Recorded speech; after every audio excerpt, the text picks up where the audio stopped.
সাভারে যাত্রীবাহী চলন্ত বাস থেকে ৩ জনকে আটক করেছে পুলিশ। এ সময় তাদের কাছ থেকে সুইচ গিয়ার, চাকু জব্দ করা হয়েছে।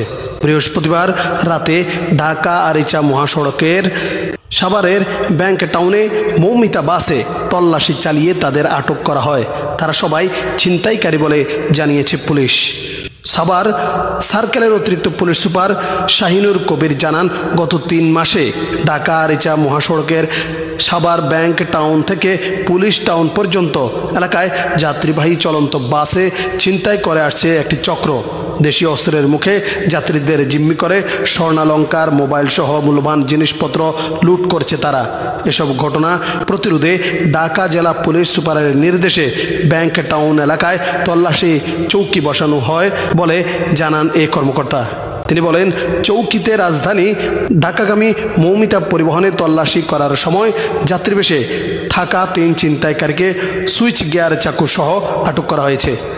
সাভার মডেল থানার ভারপ্রাপ্ত কর্মকর্তা ওসি জুয়েল মিয়া বলেন, আটক ৩ জনের বিরুদ্ধে প্রয়োজনীয় আইনগত ব্যবস্থা গ্রহণ শেষে আদালতে পাঠানো হবে। প্রাথমিকভাবে পুলিশের ধারণা, অতীতের মতো যাত্রীদের অস্ত্রের মুখে জিম্মি করে ছিনতাইয়ের উদ্দেশ্যে তারা বাসে উঠেছিল। আমরা যদি এই চেকটা না করতাম তাহলে আজকেও এরকম একটা ঘটনা তারা ঘটাতো।